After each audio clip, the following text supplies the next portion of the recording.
right, there we go. Well, why don't I know you sent me a lot, and I Yeah, I didn't wasn't do. expecting you to read. It just seemed like the quickest way for you to get a sense of where I'm coming from. Like I said, you read one or two and you're going to get the idea pretty quick. Well, why don't you start with some autobiography then? Okay. Uh, so I am a Canadian, raised in Canada. I came over here on a temporary job for 3 months, and that was about 35 years ago. So yeah, yeah. When I first came here, so what happened? I was working for an engineering firm, and we're having these massive layoffs. And they told us that there's more layoffs coming in the next few months, but there is temporary work in the United States office. So I said, hey, great. I had no connection, so yeah, it was only supposed to be for 3 months. And then the one thing I said, so I'm in Seattle or Bainbridge Island, right? And A I made this beautiful, out of beautiful myself. area. Yeah, yeah. So I wanted to go see Alaska during that 3 months, and 35 years later, I still Ah, haven't gotten up there.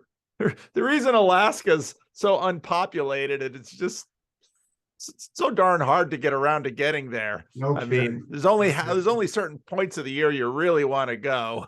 Yeah.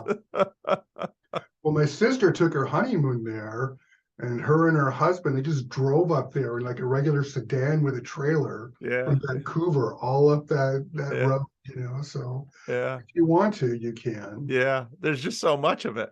Yeah. Well, Yeah. tell me about the home you were raised in. Uh, well, you're kind of typical miserable, dysfunctional middle class, family. I'm sure we all have those same stories, you know. Uh, I guess, I mean, I don't want to get too deep into it. I don't want to bore people, but yeah, it's interesting. My parents, I thought they hated each other, and they Mm. certainly put on a great, simulation of it. But I remember I was just looking through some old family photos, and I saw a photo of them, and I just realized, they were perfect for each other. They were, if they just had a little bit more luck and a little bit more courage, it could have been one of the great marriages of all time. Oh But of man. course, it just flipped right over to the opposite. Oh, It just became, your like I said, your standard issue hellscape for me and my brother and sister, and them too. they stayed together though. Well, it was weird. So what happened when I was about 15 or 16, my father told us that so we lived in Montreal at the time, right? I think I said that. And he told us that he had been temporarily transferred out to Edmonton. So he was going to be there for the time being. And we all just took it, on face value. And I was going to go out there for the summer. My brother left a few months before I did, traveled west with him, and then I flew out afterwards. So when I got off the plane, my dad picks me up and he says, by the way, I'm actually moved out here permanently and I'm living with my girlfriend. And you're about to meet her in 5 minutes. Oh, Yeah. Yeah. And for me at the time, right? I mean, what I was thinking was like, this is so cool. I can't wait to get back and tell all my friends about this, I'm a 16-year-old guy, right? But what wasn't so much fun, so my brother, who was about a year and a half younger than me, my dad had said, well, we'll drive out to Edmonton together. And he had been looking forward to this for like 6 months, going to spend 3 weeks on the road with my dad. This is going to be fantastic. So he picks my brother up. They turn the corner, literally, half a block, turn the corner, and there's his girlfriend and her 10-year-old daughter. Yeah. Yeah. truth is stranger than fiction. I Yeah. mean, I know. a good writer could take something like this and Right. Right. Yeah. So, and like my brother, as far as he's concerned, my dad is temporarily in Edmonton. Here's a great vacation, so he finds out that whole thing in 30 seconds, as a troubled, very troubled 14-year-old. I guess he would have been 15 at this time. And then he gets to spend the next 3 weeks in a car with the two of them. Oh, oh, Yeah. oh. Yeah. Put me in solitary in a penitentiary somewhere. I mean, that's worse. Yeah. Yeah. Oh, absolutely. Just Absolutely. 'Cause complete what are you going to do? torture. How are you going to process that? How are you going to work through those feelings? So I guess more than anything, Ari, if you want that snapshot that gives you the tone. Yeah, that snapshot says a lot. Yeah. Yeah. So how did you survive this?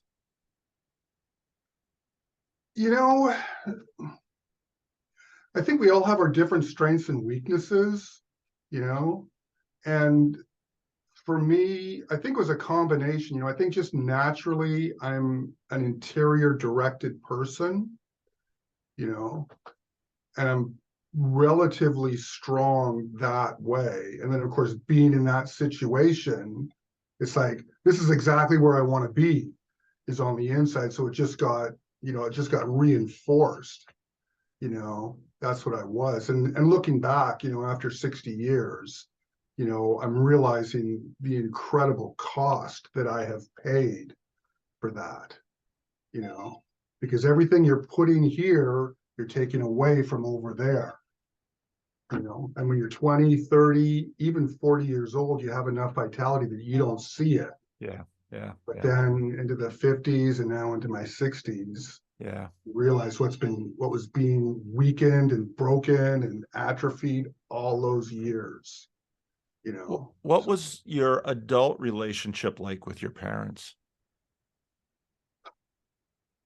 So my dad, when we grew up, right, we thought of him as just this larger than life monster, and then me in particular, so what happened, it's just, if we're going to get into the autobiography, let's get into it.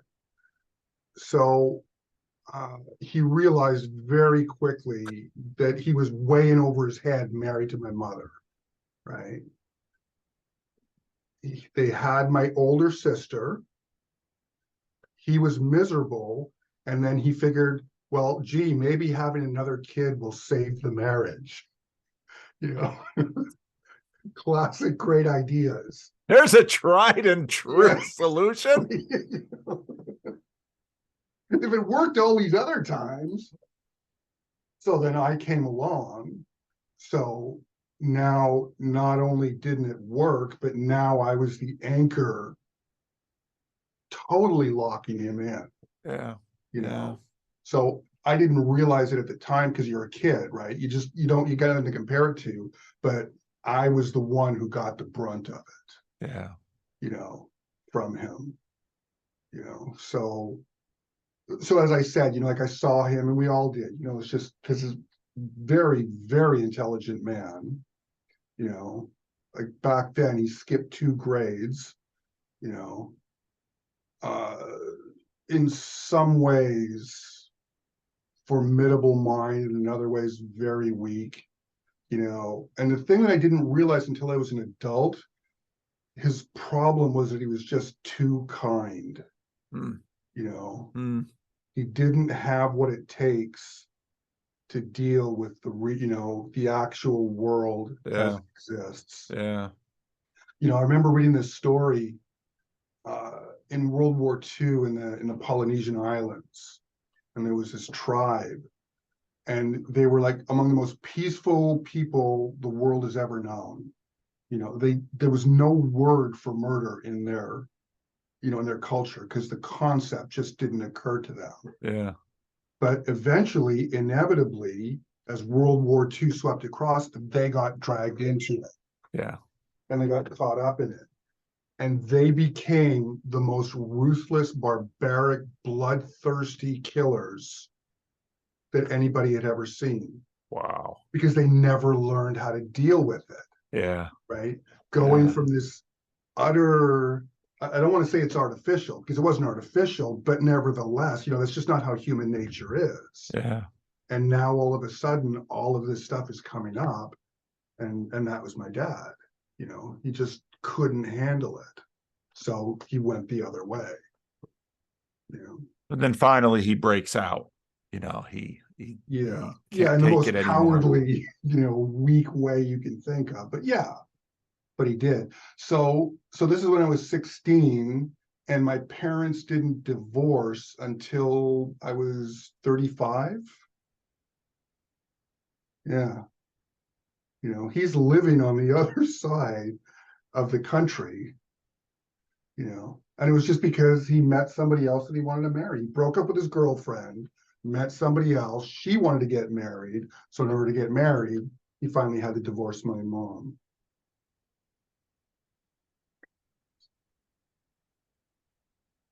Yeah. It'd be extraordinary if it wasn't so ordinary. Yeah, So exactly. average.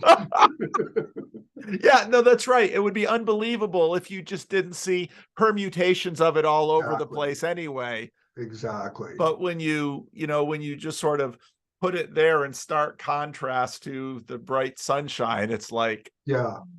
and then to be a product of this family, um, and of course, as a kid, in a sense, you're innocent of the audacity of the whole thing because it's Right. all you know. Right. It's all you know. Yeah. Yeah, exactly. I mean, that's the whipsaw of it, right? Because at first it's just, well, this is what it is to be in a family, right? And not even that, right? This is just what it is to be alive. Yeah. And then as you start to become aware of it, it's like, this is incredible. This is what is going on here? Yeah. And then you realize, oh no, everybody is going through this, or at least in this society, Yeah. it's going like this. So in a way, it's like I've come back to, the origin point, Yeah. you know. The 3 week when you're anticipating an awesome road trip with your dad Yeah, from alone with Montreal your to dad. Edmonton, and you turn the corner and, oh, here's dad's girlfriend and her 10-year-old daughter, and we're going to be in the Yeah, car for, it's yeah. just What unthinkable. makes it Shakespeareanly tragic, the whole thing, it's like most families, one of the kids is just this star, this shining star, Yeah. Yeah. and that was my brother, Oh, just this beautiful soul, and the thing that made him so beautiful is the thing that was his downfall. He could just never put up that armor. He could never figure out how to shield himself. So every wound he just took, you know, full on. wow, that's quite a story to Yeah. introduce. I mean, talk about that's Yeah. a So now you got me on a roll. go for it. So my brother died young, Oh you know. no. Yeah. Yeah. I could get into a story about that. Well, I might as well. Let's go for it. So he joined the Navy to get out of finishing high school. So he was in the Navy since he was 17. Now, what we found out later is he had been an essentially functioning drug addict since he was 12 years old. Oh, And in the Canadian Navy, one difference between the Canadian Navy and the American Navy is they have alcohol on the ships. It's essentially free. It's not technically free, but it's essentially free. and this is to help performance. Well, I mean, so Canada is the British tradition, right? And there's the British Navy, and you're going back, Yeah, yeah, 500 years, yeah. and try and overcome that tradition. Even if you realize it was a dumb idea, what are you going to do about it now? So he was never unfunctional, but yeah, he was essentially a drug addict, alcoholic, an addict basically Yeah. the whole time. And he had So there was this thing where the bottom of your spine doesn't completely close. It's genetic defect, right? So essentially what you have is technically an open wound an inch from your asshole, from your anus, you know. So while he was in the Navy, he got surgery to fix it, right, to sew it up. And my sister, who was a trained nurse, right, a registered nurse, was asking him about it. She says, well, how often are they changing the dressings? And he says, once a day. And my sister, I mean, literally, like, jaw-dropping thing, her jaw literally dropped. And she said, that's insane. You should be changing that dressing like 6, 7, 8 times a day. And he says, well, what can I do? It's, you know, it's a VA, the equivalent of a VA hospital. This is what they're giving me. And she says, I will come out to Victoria and stay with you, and I will change the dressings. Just let me do it.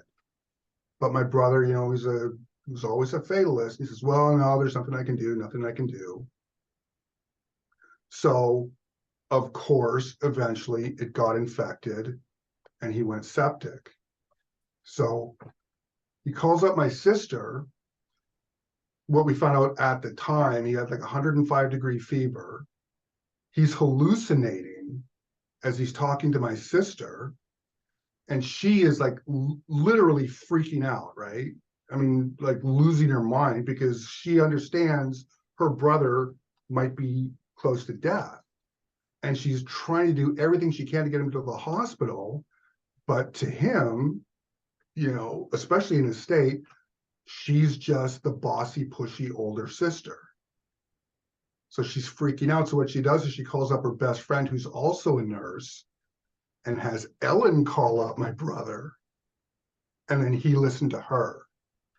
So he goes into the hospital and ends up spending the next year in the hospital because it had gone septic, you know. And the nurse was saying, yeah, he was like, if it had been another 2 hours, he would have been dead. And what they gave him for that was just, you know, when you get the morphine drip and you administer it yourself. So for a year, he was on morphine. So he goes into the hospital with the, you know, with the infection that they caused, you know, as I will fully admit, you know, a functional addict, but goes out a full-blown junkie. Yeah.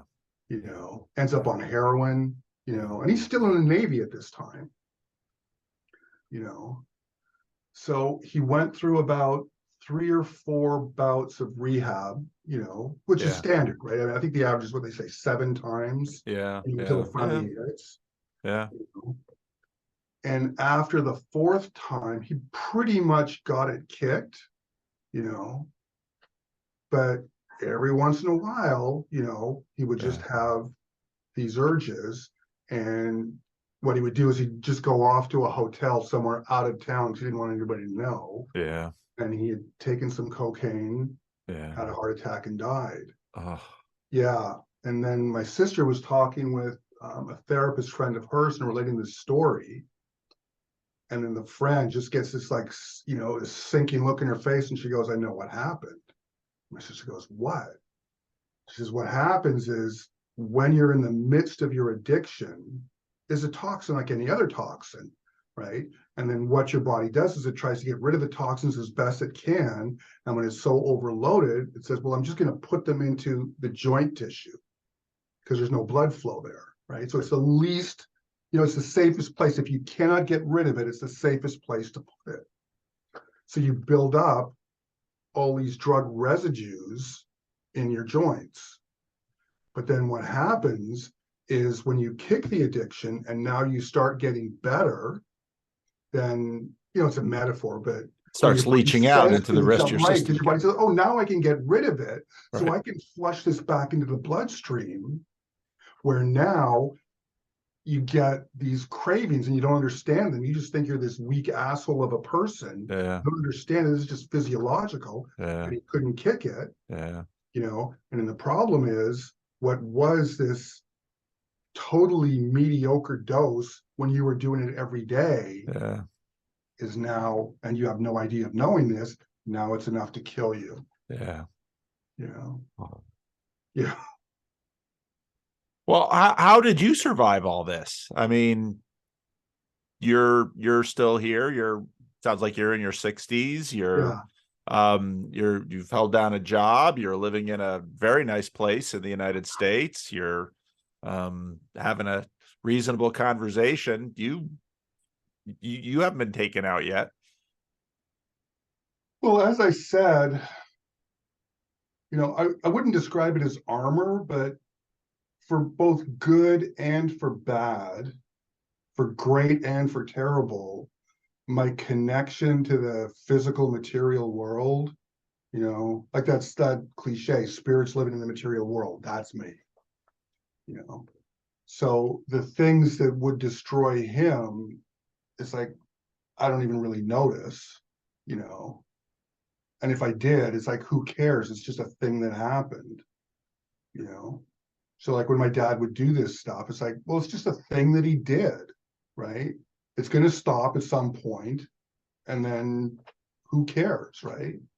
And that was good and it was bad, And then also I'm unlucky in some ways, but in other ways, I just have luck. Hmm. I have been lucky, things It, have gone against me, but the big stuff, and it's not like, I won the lottery, yeah, but I've avoided disaster, yeah. you Did know. your family go to church at all? Was No, not at all. Not at all. So my religious connection. So when I was about 10, maybe, that sounds about right. In order to have some peace and quiet on Sunday mornings, ostensibly it was to give us a religious education, but the real thing was get the hell out of the house for a few hours, yeah, you know, and there was a Baptist church at the end of the street, and for no other reason than that was the only one in town. right, Went to a Baptist church for a few years, and at the time, you know, Baptist, Catholic, Anglican, it would have made no difference to me. right. As long as they have a Sunday school that basically gives free childcare and the parents have a Exactly. degree of confidence that nothing horrible is going to happen to the children when they're over there, because Yeah. well-meaning people are, no matter how, whatever they believe, the details of their belief, they're, they've got some desire to give these children stories from the Bible about Samson and David and Jesus. Exactly. So that lasted about 2 years or so, and then, when you hit puberty, right? It's like, I'm not going to take this shit anymore. They didn't, but now I could get out of the house for other reasons. So it was no longer a problem for them. Right. And then when I was about 15 or so, uh, looking back on my life, I can see I was always, depending on how you want to look at it, fascinated or obsessed with just the nature of God. Yeah. Even as a kid, there's just some people who have that temperament. Yeah. And I was one of those people. Yeah. So I went back into it for a few years, and then I ran into some people. Most people would consider it a cult. It's called the Church of Bible Understanding. Oh, never heard of them. Yeah, it's a small one. It was out of Philadelphia, and then Stuart somebody or other. I can't remember the guy's name. And it was a classic thing. They just had some communes in various cities, and I fell in with this group of people, you know. And then that lasted for about a few years, but it's like I tell people, the most withering, for the vast majority of my life, the most withering insult I could level against somebody is to call them a joiner, you know. It's like that was the lowest of the low. So that didn't work itself out too much, Yeah. And by 2021, I wouldn't say it was an agnostic. I'd just say it was way on the back burner. Okay. It was like 37th on my list of priorities Yeah. to deal with. Yeah. and that's where I've spent most of my life until very recently. Hmm. In that place. So what prompted the change very recently? What happened? Well, there's been a number of steps that have happened along the way. So my sister, she became a very devout Christian, essentially like non-denominational Protestant, but Yep. it is absolutely the focus of her life. And Does your sister live in Canada or the United States? She lives in Canada. Okay. Yeah. So we all started off in Montreal and everybody migrated westward. So there, the rest of them are in BC. I'm in Seattle. So we were visiting, this is about maybe 15, 20 years ago. And we were having this conversation where she was telling me about, how there's just something special about Christians, or just something different about Christians. And then the thought came to me, it says, it's like human nature. You look at inspiring, extraordinary Christians, and then you look at average, ordinary people from every other faith, and then you say, oh, there's something special about Christians. And, and as you can imagine, that brought the conversation to an end right quick, So I was thinking to myself, though, after the fact, in the days afterwards, this is, well, great, David, you took that away from her. But what did you have to give her back? What did you have to replace it with? Mm. I mean, it's easy to tear stuff down. Yeah. Yeah. So it just got me thinking, well, what do I think? If not that, then what? Yeah. So that was kind of like the first step on the, or maybe even a pre-step. And what I came to at the time, and my thinking has certainly expanded since then, but it still includes this. When we think of God as, as a first draft, as a heuristic, we think of God as being infinite. Yeah. Certainly compared to us. Yeah. We are these finite creatures, and here is this infinite essence. So I was thinking about, okay, what is the ratio of, any finite quantity to infinity? And then meaningfully, it's undefined. It's a mystery. Right. But in practical terms, there is no quantity closer to zero than the ratio of my understanding to God. Right. So it doesn't make a difference how wise I am. It doesn't make a difference how much I understand. I know as much about God as, a drunken atheist. We're all in the same boat. And then I was thinking, well, that doesn't, that's kind of gloomy. Where do you go from there? And then I was thinking, well, God is infinite, but the path he laid out for me is not. Yeah. Yeah. That's something just for me. Yeah. And that I can certainly at least grab a hold of. And then what occurred to me is that's all I can ever know. And then kind of where it came from that is like, it's not even so much that I can know the path. Like 95% of it is I know when I'm off the path. And most of the time, almost all of the time, that's good enough. As long as I'm in a place where I'm not certain I'm off the path, things are probably going well. So I went through that for a few years. And then a few years later, so my semi-agnosticism, it was certainly based in Christianity. Just because I'm a man, I'm a product of the West, right? Yep. How can it not be? Right. So, Christ is the God I don't believe in. I'm not going to not believe in any other God. I'm going to not believe in Christ.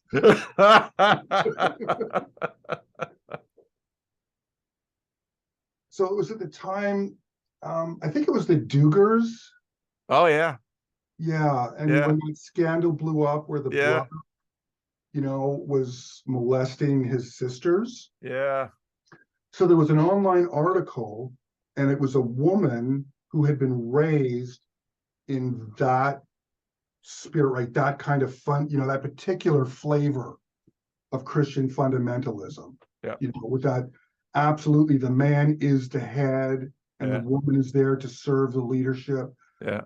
And the interesting thing is she had a very, very happy childhood, right? It was not problematic. It was not traumatic. Yeah. Her parents were loving. Yeah. But when she hit like 18 or 19, whatever, and they said, you should go to college. And, if this is the life for you, you should choose it, so you should see other things. So she Yeah. did, and then realized, well, this isn't for me. Yeah. So she didn't go back to that life. But she was explaining this or giving her take on it. And the one thing she said is, the way these people talk, these extremists talk, that's straight from the Bible. That's what it says to do. They just take it literally. Yeah. What the vast majority of people do is they give it lip service. Yeah.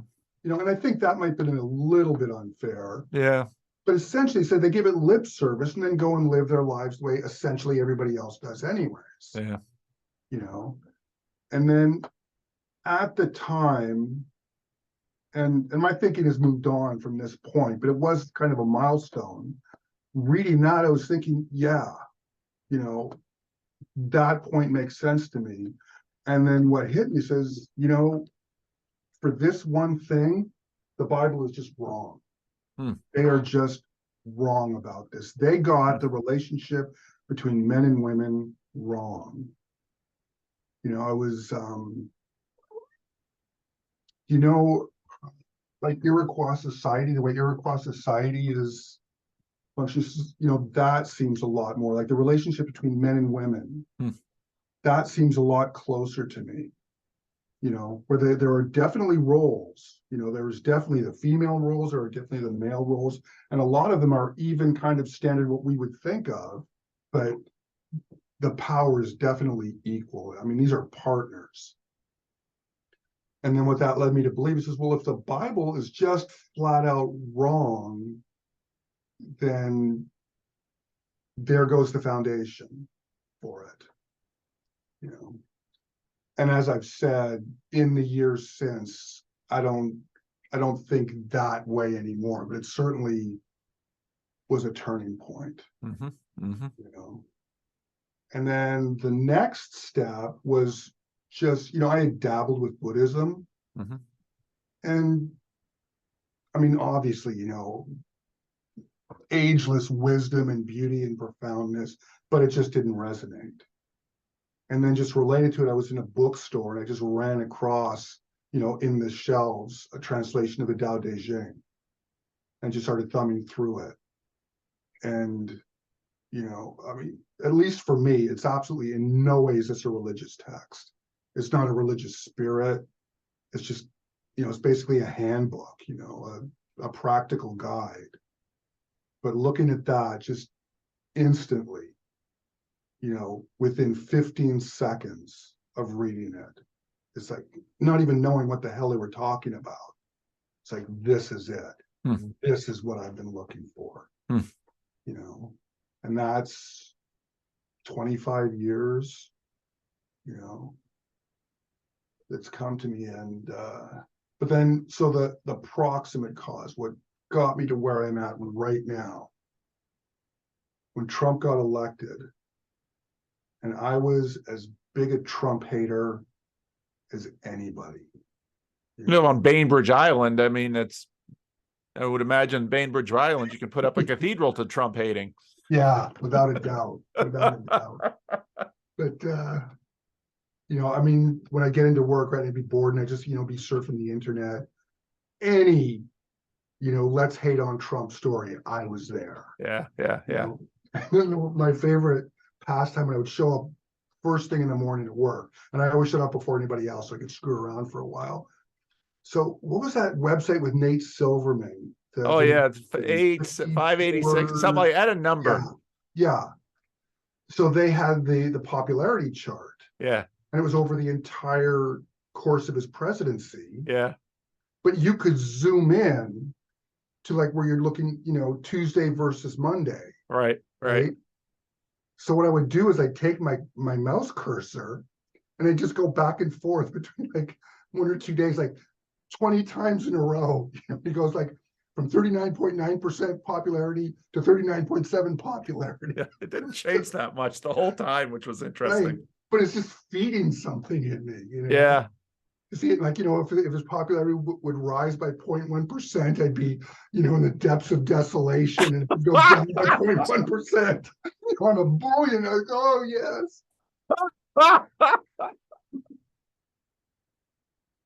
And I do this every day. Every day I would be doing this.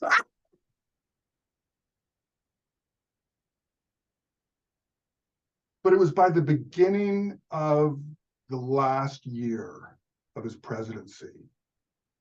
And just all of a sudden, I went into, I don't think it's too much to say it was a spiritual crisis, Huh. Because it's just, like you'll be in the middle of something and then something will happen. You'll just look around, or even better, if you're walking down the street and then all of a sudden there's a mirror there that you weren't expecting to see.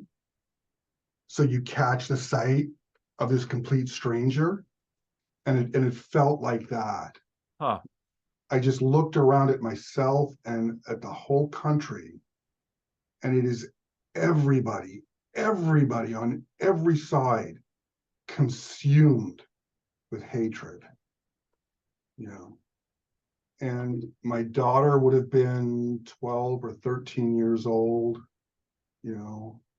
and she is a star in the way that I was talking about my brother, just this shining, beautiful, just open, generous, guileless, pure spirit. And just the image, the world, with its devouring maw, just turning to her, saying, Yeah. fresh meat, Yeah. And yeah, I was like in despair. Hmm. And, what am I going to do? Where am I going to go? And I had no idea whatsoever. So one guy that a friend had turned me on to, it's amazing. It's like YouTube, the YouTuberverse, So this friend of mine had turned me on to Douglas Murray, Oh, So yeah. I've been watching, and I'd already been, a Jordan Peterson fanatic, right? And Yeah. now here comes the next one. So I'm watching a Douglas Murray interview, and then there's the sidebar, right, of all the other ones. So here's a guy who was reviewing this latest book by Douglas Murray. So, okay, I'll click on that. And have you ever heard of Rabbi Jonathan Sachs? Yeah. Yeah. Yeah. Yeah, it was him. Oh, Right? he reviewed a Douglas Murray book. He did. Interesting. He did. Actually, there was two books that he was reviewing. This was one of them. It was like compare and contrast deal. Huh. So listening to his review, it's like, I didn't even care about the book. Yeah. But just here is this wisdom that's 10,000 years old. Yeah. And it's like, what is this? So immediately, of course, Jonathan Rabbit, Yeah, you can do it on YouTube. Exactly. Yeah. And then go to his website, which has all of those. I know there's a name for it. I can't remember the name, but it's just flat out sermons, that he would give. And there's like about, 150 of them. And I just started, so I went all the way back to the number one, the first one, and just started going through them, and it's like, here is the voice of a man of God. Here is the wisdom. Is it his wisdom? Is it God's wisdom? I don't even care at this point. Yeah. And all of a sudden, that's what's been missing. That's what's missing from my life. That's what's missing from the world. God is missing. So I was actually even thinking about, going to a synagogue, but I don't know how good of a fit that would be. So I was talking with a friend of mine whose ancestors were Quakers. Mhm. And I used to tell him that was the only thing that I was jealous of or envious of him about. You know, and I knew nothing more about Quakers Yeah. than the Quaker Oats, Yeah. which is pretty cool. It's a pretty cool look. And to be honest, it was like, if you're going to join a club, you might as well join the cool club. And this was the cool club for me. So I managed to hook up with a group of Quakers on Bainbridge Island. Yeah.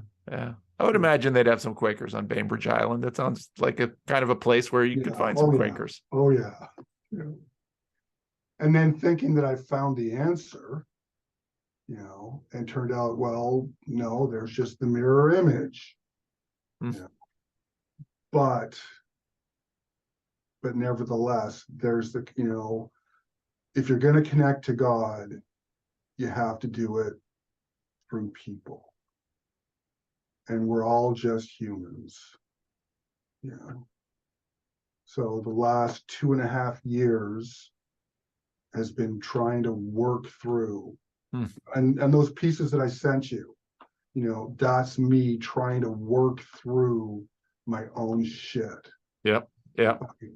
Because there's something like where it started, because I'm not a writer. Prior to that, that's the first time in my life I have ever written something that wasn't, I had to write it, or I'm writing a letter to somebody. That's the first time I've ever written anything.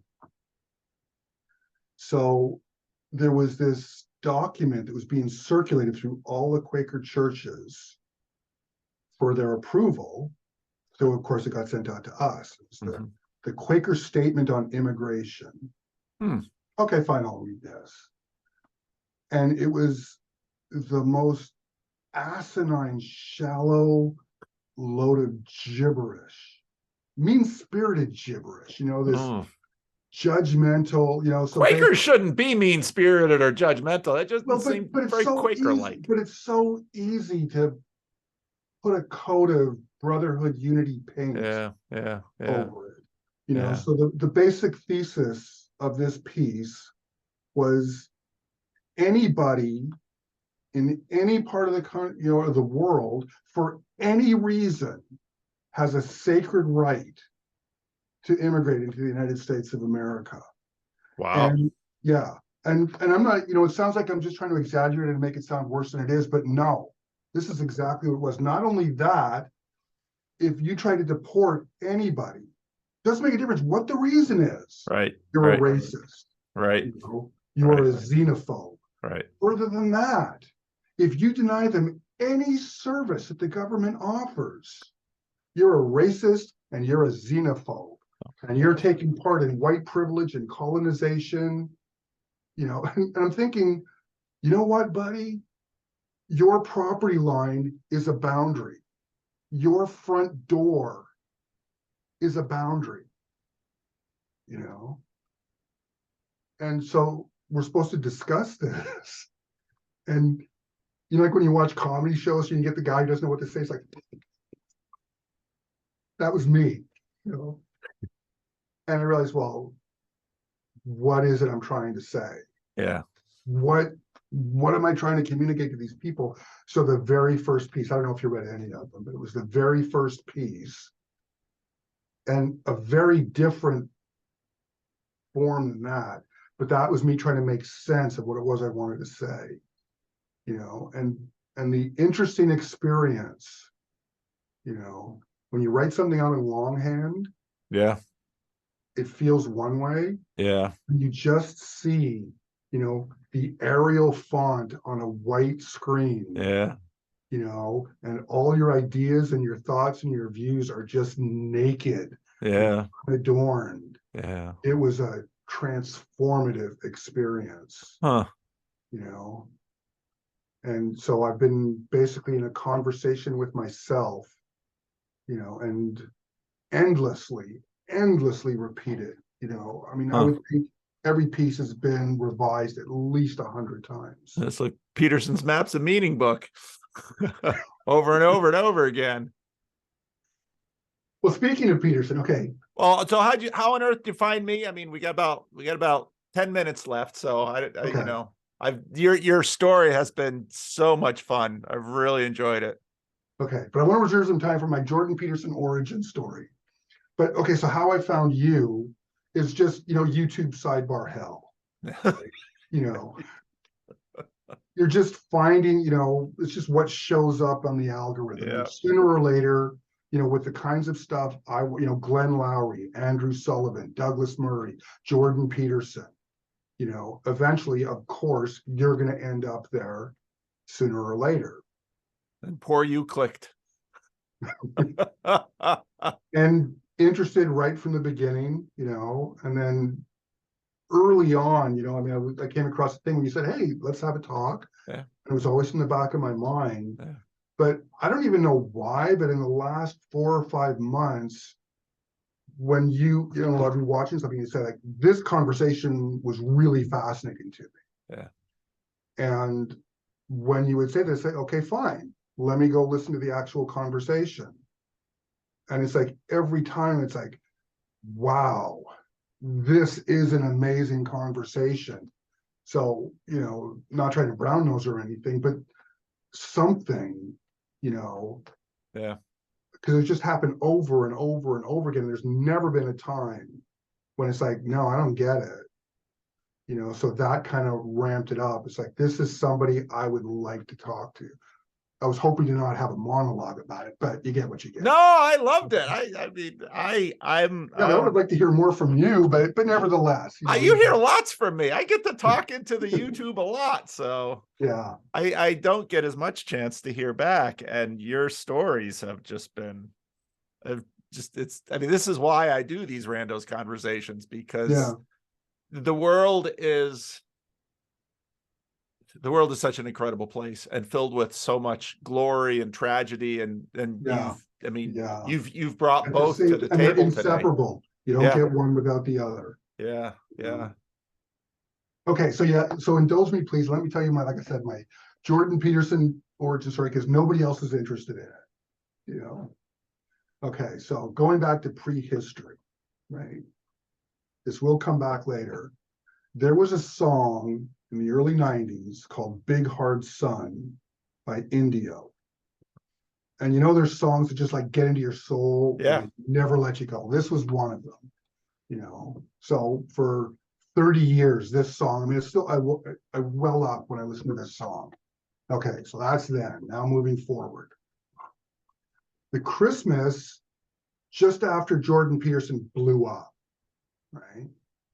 So most years I spend Christmas by myself. I don't work between Christmas and New Year's, and my wife and daughter go visit family in California, so I'm by myself, which means I watch YouTube videos all day long, you know, for the whole time they're gone. So I got sucked into this, you know, how to screw lots of women websites, you know.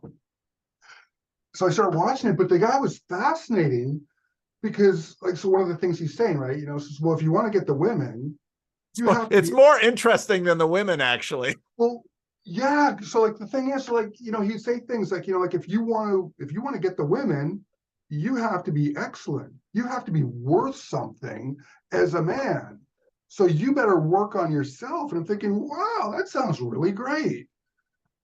But then he'd say other stuff, and it was funny, you know, because like about 2 or 3 days into it, I realized this guy is a full-blown sociopath. Flat out.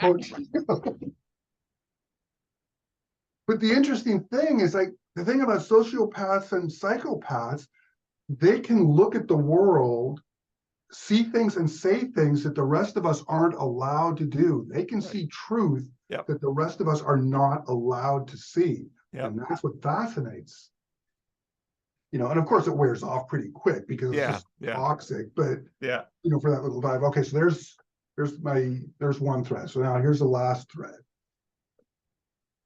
There was a music website that I really liked, Adam Neely, and he recommended another website by Rick Beato, which is also an amazing website. Yeah, my friend Rick always is playing Rick Beato videos. Yeah, right. So one of the sections he has is what makes this song great. Yeah, yeah. Right. So, so the thing that what happens is you listen to a really great episode, and of course you're just thinking, boy, I wish he would do this song. Right. So that's what was happening. Now I come back to Big Hard Sun. Right. I was thinking it would be so great if he would do Big Hard Sun. Now the thing, so it was called India. It was, technically it was a band, but it wasn't. It was just one person who assembled these musicians. He did this one album and he absolutely disappeared after that. You never heard from him again. So now, because of watching the Rick Beato YouTube video, I'm thinking about Big Hard Sun, I'm thinking about India, I'm thinking, man, I wonder whatever happened to this guy. So I Google in, whatever happened to Gordon Peterson?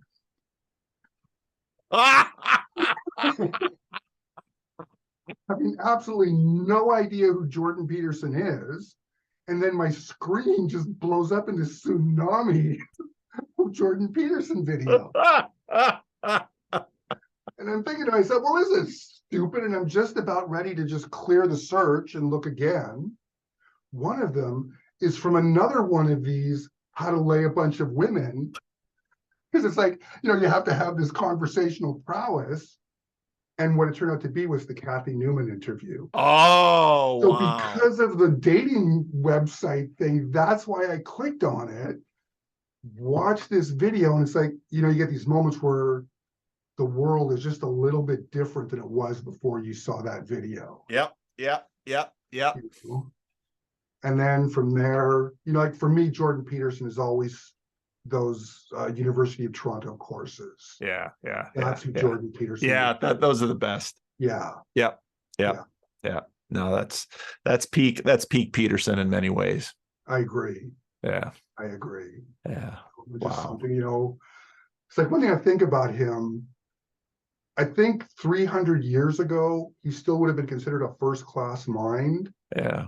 But it's just like, we're not there anymore. Yeah. Like years ago, when I was living by myself, there was this used bookstore down the street. And I just started buying all these used books, and I'd buy just like novels, like essentially dime store novels from the 30s and 40s. Yep. And this is like I said, totally forgotten writers they never even were.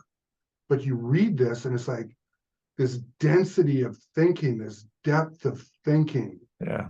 That the most intellectual stuff we have now is like we cannot think the way we used to. Yeah, no, it's true. I mean, even when you read, let's say, if you're watching Ken Burns' Civil War and just a few of the letters these are ordinary soldiers writing home, and it's like the mastery of the language they had compared to, and the depth of thought, what they were saying.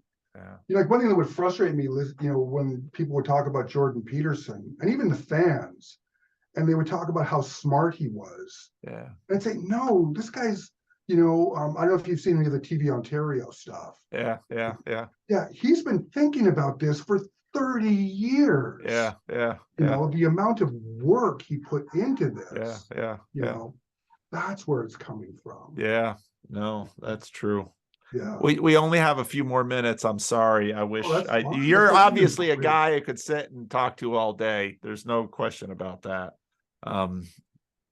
Anything, I mean, I don't know. I got this little tradition of sharing conversations. If you want to keep this private, that's totally okay. I mean, you disclosed a lot of stuff, but you sure got some great stories, and your life is a great story.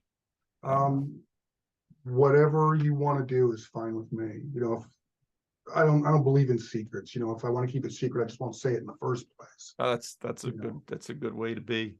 Yeah. But if you want to use 2 minutes, if you want to use the whole thing, if you don't want to use any of it all, I'm fine. Whatever you want to do is fine with me. All right. I didn't come on here looking to be a star, but well, it's funny because on my channel, you can you put a video up about Jordan Peterson or ContraPoints and Tucker Carlson, and all kinds of people watch 2 minutes of it. you know, a group of people will watch all of it. But the randos conversations, a few hundred people will look at it. But of those few hundred people, there'll be some that really enjoy it, and because they see in it that there's something just way more true and authentic about normal people sharing their stories. And like a number of the stories you told, I mean, the truth is stranger than fiction. It's always has been. Well, it's interesting that you say that, because, since I reached out to you, I've been thinking about you a lot more, right? Obviously. Sure. And it's like you think like Jordan Peterson and Douglas Murray, and they're just, I don't even understand where they're coming from. I don't understand how you can think that, Yeah. think those thoughts. And it's like they're freaks of nature in a way. Yeah. But then there are just wise, thoughtful people. And the obvious first thing is, well, okay, they're like a diluted version, but it's not true. It's a different thing. Yeah. And they have something that the Jordan Petersons and Douglas Murrays don't have. And thinking of you specifically, yeah, I could listen to you longer than I can listen to them. Well, thank you. It's amazing what they say. Yeah. But it's like watching like in a way, Jim Thorpe impresses me more than Usain Bolt. Yeah. He inspires me more. I want to be connected to that spirit more. Yeah. And that's how I see you. Oh, I articulated that to myself now. That's very generous. But I think, it's true. It's true though. And it is. And you find people, people are like, oh, I'm not that unique. There are many, many, many wise people out there that this world will never see and never know. But they're all over the place. Yeah. And if you just sort of slow down and pay attention and listen a little bit, there they are. Right. Oh, no, I definitely agree with that. Yep. You are the salt of the earth, Jesus says. and that's how that phrase has come in our language. They're the salt of the earth kind of people. And they might not be though, because you salt the earth to destroy it. I know. Isn't that funny? It's such a strange thing. Well, I've got another person coming at the top of the hour. Sure. And well, Dave, I want to thank you so much. This has been such a great experience. Oh, this has been wonderful. I've so enjoyed hearing your stories. Thank you so much for being generous enough to share them. And we should talk again. This has been I would love it. This has been terrific. And maybe if I've got a daughter who's living up in Seattle right now, and there's a bunch of other randos who are up in Seattle, so I should really get up there at some point and do a little meetup or something like that. And that'd be even better. Meet a bunch of people. So. I kept running to Overbond. All right. All right. Great to meet you, David. Take care. Bye. Bye-bye.